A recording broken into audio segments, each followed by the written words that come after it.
بسم الله الرحمن الرحيم. السلام عليكم ورحمة الله وبركاته. إن الحمد لله نحمده تعالى ونستعينه ونستغفره ونعوذ بالله من شرور أنفسنا وسيئات أعمالنا. من يهده الله فلا مضل له ومن يضلل فلا هادي له، وأشهد أن لا إله إلا الله وحده لا شريك له إقرارا به وتوحيدا، وأشهد أن محمدا عبده ورسوله. اللهم صل وسلم وبارك على محمد وعلى آله وصحبه ومن تبعهم بإحسان إلى يوم الدين. يقول ربنا جل وعلا في كتابه الكريم: يا أيها الذين آمنوا اتقوا الله حق تقاته ولا تموتن إلا وأنتم مسلمون، فأوصي نفسي وإياكم بتقوى الله فقد فاز المتقون. الله أكبر الله أكبر الله أكبر، لا إله إلا الله، الله أكبر الله أكبر walillahil hamd. Inilah merupakan syiar Islam yang sangat mulia, yang dikumandangkan dan didengungkan oleh kaum muslimin dan kaum muslimat. Inilah bentuk perada setia terhadap firman Allah yang tertera di dalam Al-Quranul Karim pada surat Al-Baqarah: وَلِتُكْمِلُوا الْعِدَّةَ وَلِتُكَبِّرُوا اللَّهَ عَلَى مَا هَدَاكُمْ وَلَعَلَّكُمْ تَشْكُرُونَ. Agar kalian menyempurnakan dari bulan Ramadan dan agar kalian bertakbir kepada Allah atas hidayah yang telah dianugerahkan kepada kalian selama di bulan Ramadan. وَلَعَلَّكُمْ تَشْكُرُونَ, serta agar kalian bersyukur kepada Allah atas apa yang telah kalian peroleh dari berbagai berkah, berbagai kebaikan, berbagai hidayah dan berbagai kebahagiaan serta kemenangan di bulan Ramadan dan di hari tersebut. وَلِتُكَبِّرُوا عَلَى مَا هَدَاكُمْ وَلَعَلَّكُمْ تَشْكُرُونَ. Inilah hari yang ditunggu-tunggu oleh kaum muslimin dan muslimat di seluruh penjuru dunia, yang miskinnya dan yang kayanya, yang lemahnya maupun yang kuatnya, karena ini merupakan hari kemenangan. Suatu hari Rasulullah SAW, Nabi besar kita, memasuki kota Madinah sebagaimana yang diriwayatkan oleh Imam Abu Dawud. Maka beliau mendapatkan masyarakat Madinah memiliki hari raya selain hari raya Idul Fitri dan Idul Adha. Maka Nabi SAW pun bersabda: "Laqad abdalakumullah an hadza biyawmain Idul Fitri wa Idul Adha." Allah telah memberikan hari raya kepada kalian yang jauh lebih baik. Dua hari raya, hari Idul Fitri dan hari Idul Adha, dan tidak ada hari raya yang selain dari itu. Inilah hari rayanya kaum muslimin. Inilah Idul kaum muslimin, hari kemenangan bagi kaum muslimin, tidak ada yang ketiganya. Idul Fitri dan Idul Adha. Di hari raya inilah Rasulullah SAW menyatakan: "Ughluhum 'anil mas'alah." Berikan bantuan kalian kepada saudara-saudara kalian yang fakir miskin, kepada anak yatim dan kepada para janda. Jangan sampai mereka mengemis di hari raya. Jangan sampai engkau merasakan kebahagiaan, kenikmatan di hari raya, sedangkan saudaramu engkau biarkan kelaparan, sedangkan saudarimu engkau biarkan kesusahan. Di dalam sebuah hadis yang diriwayatkan oleh Al-Imam Abu Dawud, Nabi SAW bersabda: "Wallahi la yu'min alladhi jaruhu ja'i' alladhi yashba' wa jaruhu ja'i'." Demi Allah, dia belum beriman. Nabi bersumpah dengan nama Allah. Beliau mengulangi sebanyak 3 kali: "Wallahi la yu'min, wallahi la yu'min." Demi Allah, dia tidak beriman. Demi Allah, dia tidak beriman. Para sahabat berpenasaran. Mereka bertanya, begitu besar marahnya Nabi. Beliau bersumpah dengan nama Allah sebanyak 3 kali, menyatakan dia tidak beriman, dia tidak beriman, dan dia tidak beriman. Para sahabat bertanya, karena mereka takut, jangan-jangan kita ini termasuk dari orang yang Rasulullah katakan tidak beriman. Siapa dia ya Rasulullah? Rasulullah SAW pun menjawab: "Alladhi yashba' wa jaruhu ja'i'." yaitu orang yang merasa kenyang, sedangkan tetangganya dia biarkan kelaparan. Demi Allah dia tidak beriman, demi Allah dia tidak beriman, demi Allah dia tidak beriman. Yang bersumpah nama yang paling besar dengan nama Allah yang maha besar di hadapan jamaah yang paling besar, yaitu para sahabat Nabi SAW. Inilah hakikat persaudaraan antara kaum muslimin. Bukanlah tereratnya persaudaraan sesama kita tatkala kita berada di satu partai. Bukanlah persaudaraan sesama kaum muslimin dikarenakan kita satu organisasi, tetapi karena kita berada di sebuah payung. Radina billahi rabba wa bi Muhammadin nabiyya wa rasula wa bil islami dina. Inilah yang mengayomi kita, inilah yang mempereratkan persaudaraan kita, karena semua kita berada di atas undang-undang la ilaha illallah wa anna Muhammadan Rasulullah. Bukanlah kulit yang membeda-bedakan kita, bukanlah harta dan kedudukan yang membuat kita mulia daripada yang lainnya, tetapi dialah hati, ketakwaan yang terselubung di dalamnya. Allah berfirman, ya ayuhan nas, inna khalaqnakum min dzakarin wa untha wa ja'alnakum syu'uban wa qabaila lita'arafu inna akramakum 'indallahi atqakum. Wahai segenap manusia, aku telah menciptakan kalian dari kalangan laki-laki dan kaum wanita. Wa ja'alnakum syu'uban wa qabaila lita'arafu. Dan aku ciptakan kalian berkabilah-kabilah, bersuku-suku dan negara-negara yang berbeda-beda. Lita'arafu, agar kalian saling berkenalan. Setelah itu Allah berfirman, inna akramakum 'indallahi atqakum. Ketahuilah, orang yang paling mulia di sisi kalian adalah orang yang paling bertakwa. Bukan karena warna yang membuat seorang itu mulia, bukan harta, bukan kedudukan, bukan karena Anda dimuliakan karena kedudukan, jabatan, dan karena harta yang Anda miliki, tetapi karena takwa yang ada di kalbu Anda. Itulah yang mengangkat kondisi dan posisi Anda di sisi Allah dan para malaikat. Inna akramakum 'indallahi atqakum. Sesungguhnya orang yang paling mulia dari kalangan kalian adalah orang yang paling bertakwa. Maka jangan pernah terluput dari pikiran dan hati kita bahwa tidaklah kita keluar dari bulan Ramadan ini melainkan agar kita memelihara dan belajar menjadi hamba yang bertakwa. Karena itulah rahasia, itulah hikmah di balik pensyariatan puasa di bulan Ramadan. Bukankah Allah telah berfirman di dalam surat Al-Baqarah, ya ayyuhalladzina amanu kutiba 'alaikumus-shiyam kama kutiba 'alal ladzina min qablikum la'allakum tattaqun. Wahai orang-orang yang beriman, telah diwajibkan kepada kalian puasa di bulan Ramadan sebagaimana Allah telah wajibkan hal itu kepada umat-umat sebelum kalian. Apa hikmahnya? Ini yang jangan kita lupakan. Janganlah kita keluar dari bulan Ramadan seperti keluarnya tahanan dari penjara. Janganlah kita keluar dari bulan Ramadan seperti orang yang sudah kelaparan sekian tahun, sekian bulan, kemudian mendapati makanan. Seperti orang yang tertahan dari syahwatnya, seakan-akan Allah telah mengharamkan kepadanya syahwat yang halal. Tetapi hikmahnya, tetapi tujuannya, ini harus kita kencangkan di kalbu kita yang paling dalam. Wahai saudara dan saudari yang aku cintai seiman, ingatlah firman Allah, kencangkanlah firman Allah ini pada hari kemenangan ini, pada hari besar ini, pada hari raya kaum muslimin. La'allakum tattaqun, agar kalian bisa menjadi hamba yang bertakwa dengan adanya bulan Ramadan.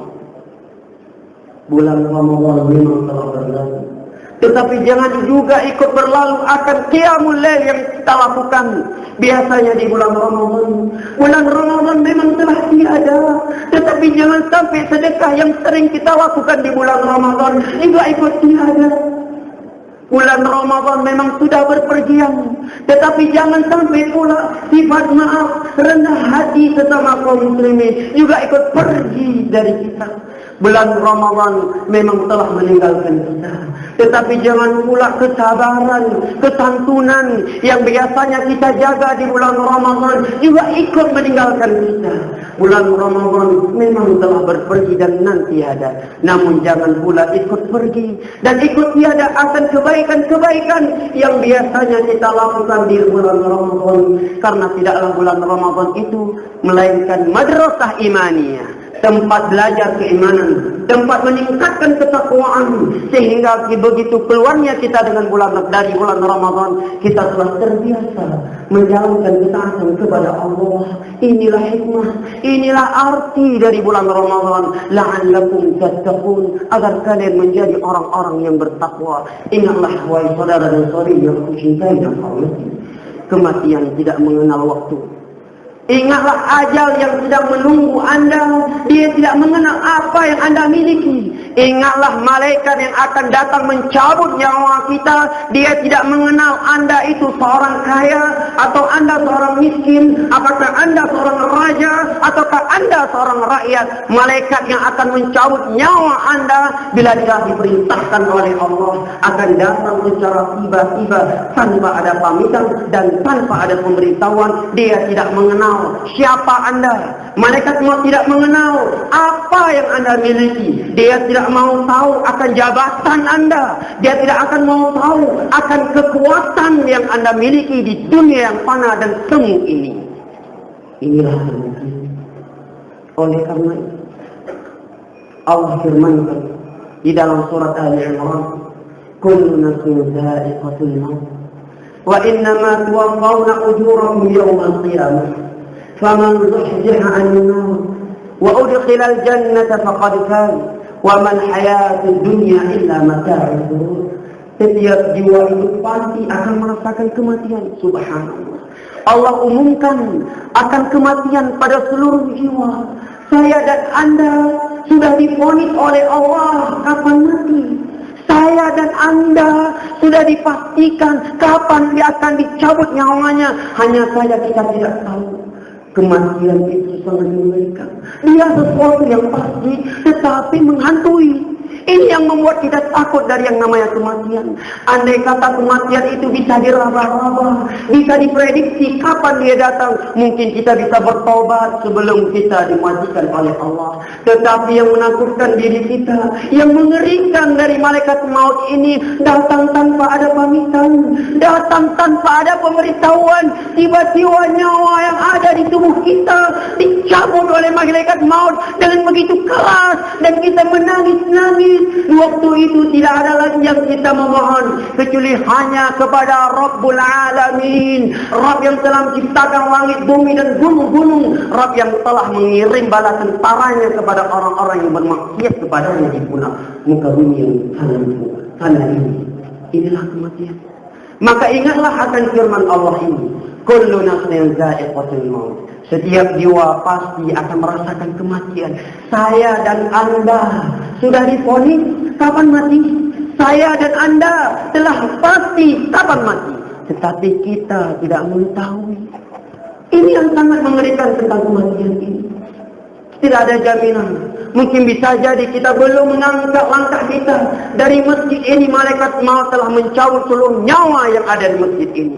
Kita hanya bisa memohon kepada Allah agar Allah menganugerahkan kepada kita husnul khatimah. Kita hanya memohon kepada Allah. Kita dimatikan dalam keadaan salat. Kita dimatikan dalam keadaan sujud. Kita dimatikan oleh Allah dalam keadaan berbakti kepada kedua orang tua, dalam keadaan bersedekah, dalam keadaan mentauhidkan Allah Jalla wa Ala. Wa innama tuwaffawna ujurakum yawmal qiyamah. Namun Allah mengingatkan, wa innama, dan ketahuilah, tuwaffawna ujurakum yawmal qiyamah. Di hari kiamat semua perbuatan yang kalian lakukan akan diberikan balasannya. Tidak ada yang bisa lari dari kebaikan, dari kejelekan yang dia lakukan. Karena Allah Maha mendengar, Allah Maha melihat. Sebelah kanannya ada malaikat, sebelah kirinya juga ada malaikat yang selalu mencatat akan perbuatan yang dia lakukan. فَمَنْ زُحْزِحَ عَنِ النَّارِ وَأُدْخِلَ الْجَنَّةَ فَقَدْ فَازَ وَمَا الْحَيَاةُ الدُّنْيَا إِلَّا مَتَاعُ الْغُرُورِ. Tidaklah ketahui barang siapa yang telah diselamatkan dari api neraka, wa udkhilal jannah, dan dimasukkan ke dalam surga. Faqad faz, maka sungguh dia telah beruntung, sungguh dia telah bahagia. Rupanya kebahagiaan yang sebenarnya, keberuntungan yang sesungguhnya bukanlah tatkala kita memiliki harta yang berlimpah-limpah, bukanlah tatkala kita memiliki jabatan yang tinggi, bukanlah tatkala kita disegani dan dihormati oleh masyarakat kita. Rupanya keberuntungan yang sebenarnya dan kebahagiaan yang sesungguhnya, Allah katakan adalah orang yang diselamatkan dari api neraka dan dimasukkan ke dalam surga. Inilah kemenangan. Selama kita masih di dunia, kita belum menang. Selama kita masih hidup di dunia ini, kita belum dikatakan bahagia. Maka buatlah kebaikan, lagi-lagi kebaikan, lagi-lagi kemaafan, ketaatan, lagi-lagi sedekah, lagi-lagi qiyamul lail, sampai nyawa ini tidak ada lagi dari jiwa-jiwa kita ini. Kaum muslimin, saudara dan saudari yang saya cintai dengan Allah, ayat ini Allah tutupkan dengan sebuah perkara. Mari kita cermati bersama-sama. Setelah Allah menerangkan akan kematian, Allah terangkan apa yang akan kita rasakan di hari kiamat. Allah terangkan kepada kita di dalam ayat ini bahwa keberuntungan dan kebahagiaan yang sebenarnya adalah orang yang masuk ke dalam surga dan diselamatkan dalam api neraka. Lantas Allah tutupkan dengan sebuah perkara. Yang perkara inilah yang membuat hati ini keras, tidak mengingat akan kematian. Karena perkara inilah membuat hati ini menjadi beku, sehingga dia tidak memperhitungkan dan tidak pernah memikirkan akan pertanggungjawabannya di hari kiamat di hadapan Allah akan perbuatan yang pernah dia lakukan. Karena perkara inilah membuat hati ini sudah tidak takut akan api neraka. Karena perkara yang satu inilah membuat hati ini sudah tidak lagi merindukan kampung surga Allah. Allah berfirman, "Wa mal hayatud dunya illa mata'ul ghurur." Tidaklah kehidupan dunia ini melainkan kehidupan yang semu dengan menipu. Inilah dunia. Betapa banyak manusia tahu akan sananya dunia. Mereka tahu dunia ini semu, tetapi tetap terbuai dan terlena, sehingga mereka meninggalkan perintah-perintah Allah dan jatuh ke dalam kemaksiatan Allah kepada Allah. Allah tidak melarang kita bernikmat-nikmat di dunia ini. Allah tidak melarang kita memanfaatkan akan fasilitas yang ada di dunia ini, karena ini memang anugerah dari Allah, tetapi ada batasan-batasannya. Inilah dunia. Dia semu namun menipu. Banyak kaum muslimin bahkan seluruhnya tahu dia akan mati. Banyak kaum muslimin bahkan semuanya dia tahu kematian kalau datang secara tiba-tiba, tetapi tetap terlena dan terbuai dengan dunia ini. Inilah yang namanya wa man hayatud dunya illa mata'ul ghurur. Kehidupan dunia ini semu tetapi menipu. Suatu hari turun malaikat paling besar, malaikat yang paling mulia, malaikat yang paling dekat di sisi Allah, kepada nabi yang paling besar, kepada nabi yang paling mulia, dan kepada nabi yang paling dekat di sisi Allah. Diriwayatkan oleh Al-Imam Ibnu Majah dari sahabat Nabi yang bernama Abu Hurairah bahwa suatu hari Jibril alaihissalam turun berpesan kepada Nabi. Perhatikan pesan Jibril ini. Kemudian renungilah siapa yang memberikan wasiat ini dan kepada siapa, dan bagaimana kalau Jibril turun membawa wasiat kepada kita yang penuh dengan dosa ini, yang semakin hari semakin bermaksiat, semakin tua semakin jauh dari agama Allah, padahal dia semakin dekat dengan kuburan yang begitu gelap dan begitu sempit yang menantinya. Jibril alaihissalam turun berpesan beberapa wasiat. Kencangkan wasiat Jibril ini. Mari sama-sama kita mendengar dan mencermatinya. Kami ini wasiat dari malaikat yang paling mulia, wasiat dari malaikat yang paling dekat di sisi Allah. Beliau berikan kepada Nabi yang paling mulia, kepada Nabi yang paling besar, dan kepada Nabi yang paling dekat di sisi Allah. Jibril menyatakan, ya Muslim, "Ish ma syi'ta fa innaka mayyitun, wa ahbib man syi'ta fa innaka mufariquh. واعمل ما شئت فإنك مجزي به واعلم أن شرف المؤمن قيامه بالليل وعزه استغناؤه عنه." Jibril alaihissalam berkata, ya Muhammad, Wahai Muhammad, ish ma syi'ta, hiduplah sekehendakmu di dunia ini. Fa innaka mayyitun, karena engkau pasti akan mati. Walaupun Anda adalah orang yang berketurunan umur panjang, walaupun Anda telah dikatakan oleh medis tidak ada satupun penyakit di tubuh Anda, ketahuilah kematian itu akan datang secara tiba-tiba. Dia tidak mengenal Anda, dia tidak mengenal apa yang Anda miliki, dia tidak mengenal Anda itu seorang power atau seorang raja. Dia tidak membeda-bedakan antara raja dengan rakyat. Kematian tidak membeda-bedakan antara orang kaya dengan orang yang miskin, kiri. Maka Jibril berpesan kepada Nabi Muhammad. Kita tahu bagaimana semangatnya ibadah Nabi. Beliau salat malam bisa turunkan membaca surat Al-Baqarah, An-Nisa, kemudian Ali Imran 4 juz setengah. Hampir 50 lembar dalam satu rakaat baru ruku. Dosa-dosanya telah diampuni oleh Allah. Begitu besarnya pengorbanan Nabi terhadap agama ini.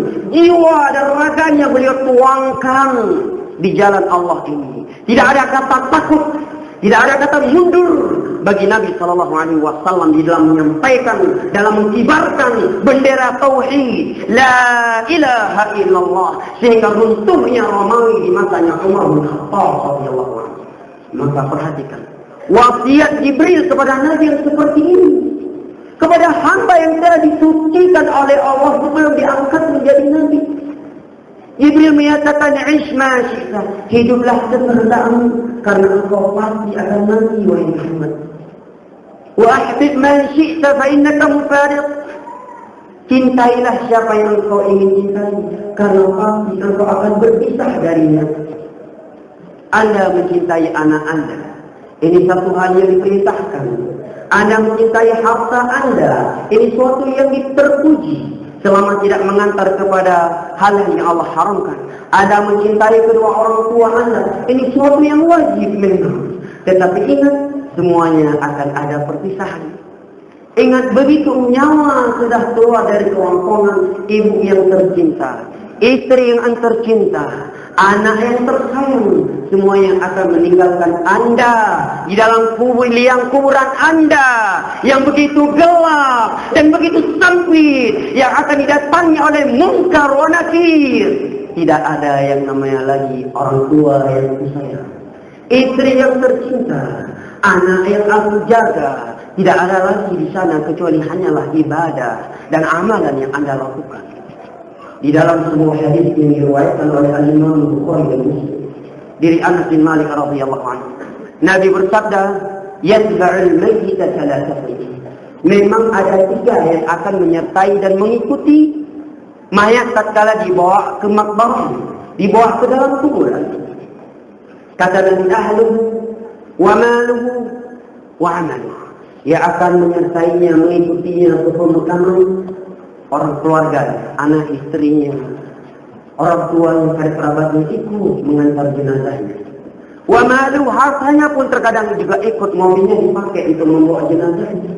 Wa amalu, dan amalannya. Tetapi kata Nabi SAW, fayarji'u itsnan wa yabqa wahid. Yang 2-nya akan kembali meninggalkan dia di dalam liang kubur yang begitu gelap dan begitu sempit. Yang sisa, yang akan menemani dia, yang akan menyertai dia sampai bertemu dengan malaikat munkar dan nakir, hanya 1 orang. Kata Nabi, yarji'u ahluhu wa maluhu, keluarga dan hartanya dia akan meninggalkan dia di dalam kuburan. Begitu tanah ditimpakan, begitu liang kuburan ditutup dengan tanah yang hina dan bau dan kotor itu, anak istri sudah pergi, keluarga, harta yang Anda miliki sudah tiada. Yang ada hanyalah amalan Anda. Dialah yang akan menjadi teman Anda di liang kubur. Maka Jibril berpesan kepada Nabi SAW, wa'amal ma syi'ta wahbib man syi'ta fa innaka mufariq. Cintailah siapa yang kau cintai. Tapi ingat, semuanya ada perpisahan, kecuali ibadah yang Anda cintai tidak akan berpisah hingga Anda bertemu dengan Allah Jalla wa Ala. Wa'amal ma syi'ta fa innaka majziyun bi. Berbuatlah Apa yang engkau ingin buat di dunia, silahkan wahai Muhammad. Tetapi engkau akan mendapati balasan akan perbuatan yang engkau lakukan seumur hidupmu di dunia. Sebesar biji gandum yang Anda lakukan dari kemaksiatan di dalam kegelapan yang gulita. Jangan Anda kira Allah tidak mendengar. Jangan Anda kira Allah tidak melihat. Uang yang Anda sogok untuk mendapatkan pekerjaan, riba yang Anda lakukan, yang Anda masukkan ke dalam mulut istri Anda, riba yang itu merupakan makanan yang mengenyangkan perut istri dan anak Anda. Walaupun tidak ada yang tahu, Allah mendengar, Allah melihat, dicatat oleh malaikat yang ada di sebelah kanan dan sebelah kiri Anda. Maka Jibril peringatkan Nabi beliau yang paling suci. Tidak ada manusia yang lebih suci dari Nabi Muhammad di dunia ini. Tidak ada manusia yang lebih banyak ibadahnya di dunia ini daripada Nabi. Manusia yang tidak mengenal kalimat takut, manusia yang tidak mengenal kata mundur tatkala sudah berjalan di jalan Allah. Ini pesannya Jibril alaihissalam. Kemudian pesan yang terakhirnya dari Jibril alaihissalam, bahwa kemuliaan seorang mukmin itu ada tatkala dia menghidupkan manusia, dan kehormatannya tatkala dia tidak mengemis-ngemis kepada manusia. Maka khutbah ini saya tutupi dengan sebuah firman Allah Jalla wa'ala, wa dzakir fa inna dzikra tanfa'ul mu'minin. Berilah peringatan sesama kalian, karena peringatan itu akan memberi manfaat kepada kaum muslimin. Di dalam sebuah hadis yang diriwayatkan oleh Al-Imam Al-Bukhari dan Muslim dari Anas bin Malik radhiyallahu anhu, Nabi menyebutkan sebuah kaidah, sebuah panduan untuk mempereratkan persaudaraan sesama kaum muslimin dan kaum muslimat. Beliau menyatakan, la yu'minu ahadukum hatta yuhibba li akhihi ma yuhibbu li nafsihi. Kalian itu belum beriman hingga kalian mencintai untuk saudaranya seperti dia mencintai untuk dirinya sendiri. Maka beranjak dari ayat dan hadis di atas, khatib ingin mengingatkan beberapa perkara yang sering dilakukan dan terjerumus kaum muslimin dalam perkara tersebut, sehingga mengotori ibadah yang telah mereka lakukan sebulan penuh di bulan Ramadan, sehingga dikhawatirkan keberkahan Ramadan Allah cabut, kecintaan Allah kepadanya Allah cabut karena maksiat-maksiat yang sering dilakukan di bulan atau di hari raya tersebut. Yang pertama adalah sukanya berjabat tangan dengan wanita yang bukan muslim. Wanita-wanita yang bukan muslim. Lalu anak salat dipegang sombong raya Anda bicara dipegang sombong tahan mangat. Kalau saya tidak salah saya dibilang sombong, saya tahu tak boleh. Tidak enak. Maka dengar hadis berikut ini biar Anda enak di dalam melakukannya atau tidak enak. Diriwayatkan oleh Al-Imam At-Tabarani. Hadis yang sahih dari sahabat yang mulia bernama Ma'qil bin Yasar. Nabi sallallahu alaihi wasallam bersabda, "La an yut'ana ahadukum fi ra'sihi bi mikhyatin min hadid, khairun lahu min an yamutta yada imra'atin la tahillu lahu." Ditusuknya kepala kalian dengan jarum dari besi itu lebih baik daripada Anda berjabat tangan dengan wanita yang bukan muslim. Ini berita dari Nabi, ini ancaman dari Nabi, bukan dari kantong khatib, bukan dari saku ustaz-ustaz. Ini hadis Nabi dengan kesepakatan seluruh ulama Islam, 4 imam mazhab dan seluruh ulama-ulama agama. Ini hadis. Masihkah kita menyatakan tidak enak kalau saya tidak mau bersalaman? Masihkah kita menyatakan tidak enak masa hari raya nggak mau bersalaman? Berarti Anda lebih merasakan enak dengan bermaksiat kepada Nabi Anda. Anda menyatakan Nabi adalah orang yang aku idolakan, Nabi adalah favoritku. Ini wasiat beliau dan ini ancaman beliau. Masihkah Anda menyatakan tidak enak, tetapi Anda enak di dalam bermaksiat kepada Nabi Anda? Tetapi Anda enak tatkala Anda tidak mengindahkan ancaman Nabi Anda. Lantas Anda mengharapkan syafaat beliau? Lantas Anda menyatakan saya cinta kepada beliau? Lantas Anda menyatakan aku mengidolakan beliau? Lantas Anda menyatakan beliau adalah favoritku? Ini ancaman dan ini perintah dari Nabi. Beliau katakan ditusuknya kepala dengan jarum dari besi itu lebih baik. Kalau Anda menyatakan yang ini lebih enak, maka silahkan berjabat tangan. Karena memang enak bagi syaitan ketika melihat hamba Allah disiksa oleh Allah di api neraka, kepalanya ditusuk dan menjauh dan mati. Bayangkan penghuni api neraka yang paling ringan siksaan yang kita ketahui bersama adalah hamba yang diletakkan 2 bara api di bawah kakinya, belum menyentuh tubuhnya, tetapi sudah meleleh dan meletus otaknya. Bagaimana dengan hamba yang kepalanya ditusuk dengan jarum jari? Tapi sangat disayangkan, banyak yang mengetahui hadis ini tidak mau menyampaikan kepada masyarakatnya, karena dia khawatir saya akan dibilang keras nanti kalau saya sampaikan hadis ini. Adapun khatib akan menyampaikan hadis ini, karena kalau khatib tidak menyampaikan, saya akan berhadapan dengan Allah di hari kiamat. Saya akan akan dicela oleh Nabi. Kamu tahu hadis saya ini dan engkau tidak mau menyampaikannya karena kamu tidak enak dengan masyarakatmu, sedangkan engkau merasa enak dengan aku. Maka khatib tidak patut sedikit pun. Khatib tetap tegar menyampaikan hadis ini karena ini perintah Nabi SAW. Karena ini ancaman. Jangan sampai kita melihat saudara kita ingin terjerumus dalam api neraka, malah kita tenang, malah kita katakan itu jalan bagus, silahkan. Bukankah kalau ada saudara kita ingin jatuh ke dalam lubang buaya, ingin jatuh ke dalam jurang, kita juruskan tangan kita selamatkan dia? Bukankah kita katakan, saudara jangan ke situ, di situ banyak binatang buas. Saudara jangan ke situ, di situ ada area yang sedang kebakaran. Saudara jangan ke situ, karena di situ ada jurang. Bukankah demikian? Kenapa tatkala saudara kita melakukan hal maksiat kepada Allah yang akan menjerumuskan dia ke dalam api neraka, yang satu hari di dalam api neraka bagaikan 50.000 tahun di dunia, tetapi kita tega melihatnya tanpa mengingatkannya? Mana persaudaraan sesama kaum muslimin? Mana saling cinta mencintai sesama kaum muslimin? Mana sifat kasih sayang kita sesama kaum muslimin? Maka perkara yang kedua yang perlu diingatkan di hari raya ini adalah pergaulan bebas antara pemuda dan pemudi. Pergaulan yang tidak mengenal batasan-batasan syariat. Yang mana Allah Jalla wa'ala telah berfirman, وَلَا تَقْرَبُوا الزِّنَا. Jangan sekali-kali kalian mendekati perzinaan. Kita akan menunggu nantinya dan akan kita lihat, dan ini tidak kita harapkan. Pemuda dan pemudi sudah mulai bergerak-gerak menuju laut, menuju pinggir-pinggir pantai, walaupun yang dia bawa bukan istrinya, walaupun yang dia bawa bukan mahramnya. Jangan panggil tsunami Allah datang kedua kalinya. أقول قولي هذا وأستغفروه إنه هو الغفور الرحيم. الحمد لله الذي أرسل رسوله بالهدى ودين الحق ليظهره على الدين كله ولو كره الكافرون.